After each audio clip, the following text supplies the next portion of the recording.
Positive Day Delivers, this is Dr. Gigi Disunga from I Can Change Project. Magandang umaga sa lahat ng mga delivers natin. And sa first time po tayo mapanood sa aking YouTube channel, thank you very much. Please subscribe, click mo na po yan, Doc Gigi Disunga. Alright, so Saturday morning ngayon, wala tayong gagawin ngayon, kundi mag-vlog lang na mag-vlog. Sumagot na maraming tanong, and mamaya we'll be having an interview sa isang dating OFW na meron na siyang negosyo ngayon. And salamat sa bumabati sa atin sa birthday ko. 1 week celebration na tayo. Thank you very much po. And if you have questions or comments, just message me sa aking FB page, Dr. Gigi Disunga. Alright, so paano ba may malalabanan ang mga hadlang sa pagninegosyo? Ang dami na kasi tao ngayon na gusto magnegosyo, and congratulations for that. Kasi ang population natin ngayon, o yung mga kababayan natin, open na rin for business. Hindi na madaling magsabi sa kanila na magnegosyo ka. Minsan innate na nagiging ano na siya, part na rin ng system nila, part na rin ng kanilang isipan, di ba? So, for that, congratulations to everyone. Dati kasi ang hirap ipasok ng idea ng business sa bawat isa. Pag sinabi mong business, negative agad. Pero ngayon, everybody wants to do it. At pag nag-discuss ka about business, marami nang interested. So, that's good. Alright, so, ang pangalawa naman natin dapat gawin ngayon, dahil nagustuhan mo na magnegosyo, paano ba lalabanan yung mga hadlang? Kasi pag sinabi mo magbi-business magbi-business ka, lagi siyang may kasunod na kaya lang. Di ba? Kaya lang ganito, kaya lang ganon. So, ano ba yung mga kaya lang na yan? O yung mga hadlang, alright? So, I listed here 3. Magkape po tayo. Ito ang ating almusal at, hindi naman almusal, merienda at kamote. Alright. So, paano ba natin malalabanan ng mga hadlang na yan? So, there are 3 things na nakikita ko na hadlang, and then paano ba natin malalabanan? Unang-una, ang maraming tanong ng mga delivers natin, ano ba yung dapat kong maging business? Di ba? Ano ba yung dapat kong i-produce? Di ba? Pag sinabi po kasi nating business, it can be a service or a product. Pag service, like what I'm doing in I Can Change Project. So, I'm conducting seminars, consulting. So, yan po yung service. Pag products naman, you're selling tangible things, okay? So, ang tanong, ano ba yung gagawin mong negosyo? Okay. So, yan yung unang hadlang. Kaya maraming hindi makapagnegosyo kasi nga, hindi nila alam anong i-offer nila, di ba? So, ito ang solution. Alright? Ito po ang solution dyan. Alamin mo kung ano ang needs ng iyong community. Yan ang maging negosyo mo ngayon. Okay? Kanina lang, kakwentuhan namin yung namamalansya ng aking mga damit. Okay? Nabanggit niya kanina, nasa isang free subdivision. Free, That's actually parang bigay ng gobyerno natin. So, congratulations sa ating gobyerno. Namimigay ng bahay sa mga can't afford. Konti lang bayad yan, parang 200 lang a month. Okay? So, ano ba yung, sabi niya, yung isang number 1 need sa kanilang community ay yung water. So, they are buying water kasi nga wala pang water system, siguro, hindi pa naayos. So, bumibili sila ng water, or nagpapadeliver sila outside ng subdivision. So, I was talking to Chow, yung pamangkin ko. Sabi ko, iyan ang isang pwedeng maging negosyo. Kasi gusto niya rin mag-business So, yun yung pwede mong maging negosyo kung titira kayo dyan o malapit dyan. Ang need ng community na yan is water. So, maglagay ka ng water refilling station. Di ba? As simple as that. So, hanapin mo kung anong problema ng iyong community. Then, ayun ang iyong magiging business. Di ba? Like in my case, yung aking I Can Change Project, ang dami kasi namin schools dito and private companies. Ang needs nila, hindi lang dito sa Region 3 din, ang isa sa mga needs talaga ng mga companies and schools ay magkaroon ng seminar. And pag may seminar sila ay kailangan nila ng speaker. So, that's what I'm providing, di ba? And I'm earning money for that. So yun yung una. Okay? Yun yung unang problema, umaahad lang. Ano? Di ba? At ang sagot natin, alamin mo, maglista ka ng problema ng iyong community at ayun ang iyong magiging business. Okay. Second,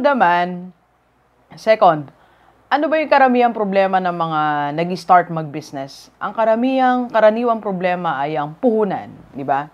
Okay.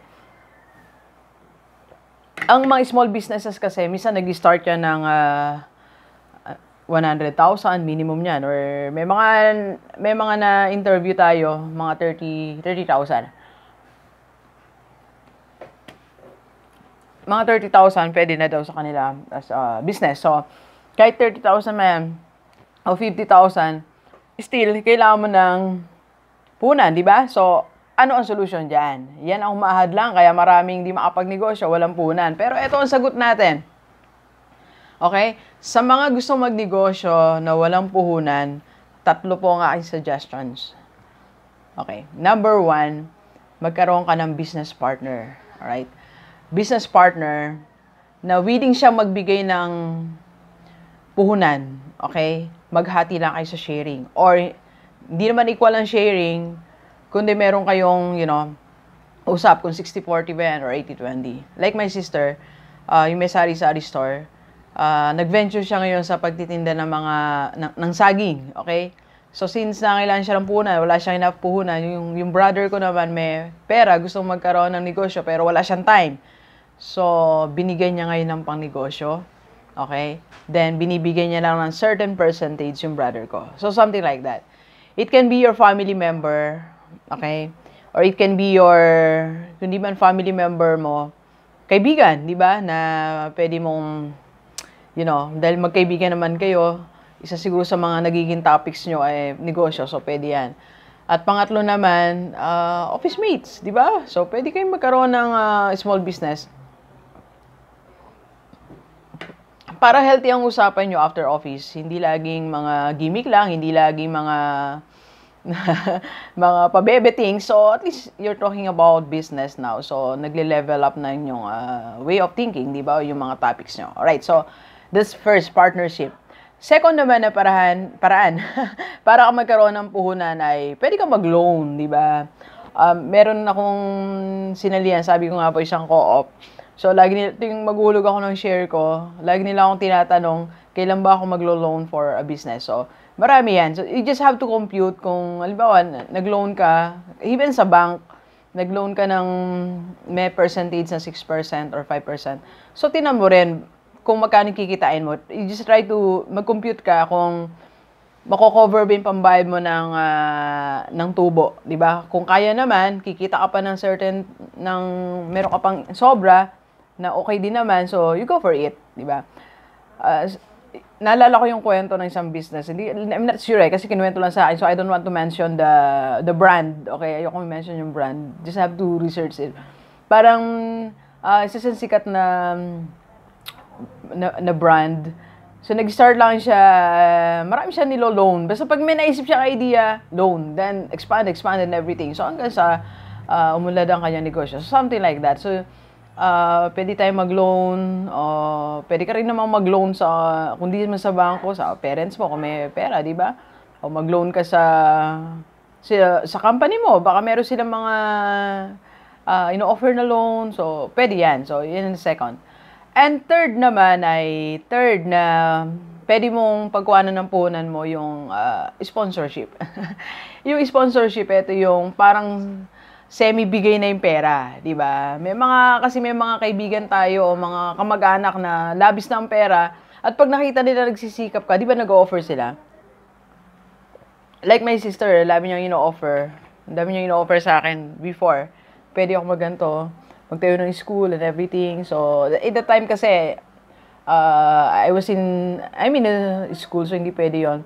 Then, it's not hindi ko pa siya iniisip na magkaroon ng business that time, 10 years ago. Okay? So, pero may mga kamag-anak tayong ganon. So, they will be sponsoring you for ng puhunan. So, grab the opportunity. Diba? Grab the opportunity. Makipag-usap ka, mag-present ka ng proposal mo, if they want to sponsor, diba? Tapos, pwede ibalik mo na lang yung puhunan ng walang tubo, diba? So, pagdating ng araw, pag kumikita ng yung business. Okay, so yun yung puhunan na hindi siya pwedeng maging hadlang. Okay? So, may solution. Alright? And third naman, na karaniwang problema ng mga nagninegosyo, ba't hindi sila maka-start? Yung technical skill. Technical skill, okay? So, ito yung how-to. Paano ba gagawin? For example, paano ba mag-franchise? Paano ba maglakad ng permit? Paano ba mag-ayos nito? Paano i-run yung equipments na yan? Paano ba yung procedure sa baking, sa restaurant, and everything? So, ang solusyon natin dyan, isa lang, napakasimple. You hire someone to do the technical things, di ba? Hindi naman kasi porke ikaw ang may-ari ng negosyo, ikaw na magbe-bake. Hindi naman porke ikaw may-ari ng negosyo, ikaw na yung mamimili, di ba? Ikaw na yung magko-construct. Alright? So, you hire somebody. Well, of course, it helps na alam mo. It helps a lot na alam mo yung process, di ba? But if you can't do it, you hire someone na pwede pong magkaroon nitong gumawa nitong technical skill. For example, may two business. One is the YouTube channel. I'm hiring someone who will edit my video, di ba? Who will, take pictures and video sa akin sa mga outside vlogs natin. So, I'm hiring people, di ba? Because I'm not a technical person ever since. Sinasabi ko po sa mga delivers natin yan. Pero yung technical things na yun, never siya naging hadlang sa akin to pursue what I want. Alright? Second naman, in my I Can Change project, now it's being registered. Yung paano ba yung pagkuha ng permit, BIR, and everything. So, I can do that. Now, I'm hiring someone who will do that for me, the technical skill. Alright? So, it's not a problem anymore to me. Okay. So, yan po yung tatlong hadlang bakit hindi tayo nakakapag-negosyo. Okay? So, meron tayong solution. Technical skill, puhunan, kayang sagutin. Basta mahalaga, ikaw, ibig sabihin, ano po yung negosyo mo, okay? Ibig sabihin po niya, kaya mong magnegosyo, kaya nating labanan, ang mga mahadlang para ka magnegosyo. Alright, so please share this video sa mga kaibigan mo, mga friends nating OFW, mga kamag-anak nila dito sa Pilipinas, at even sa mga friends natin dito sa Philippines para sabay-sabay tayo mag-start ng ating negosyo and become more successful. Alright, so thank you very much, Delivers. Enjoy the rest of the day and let's go, let's go!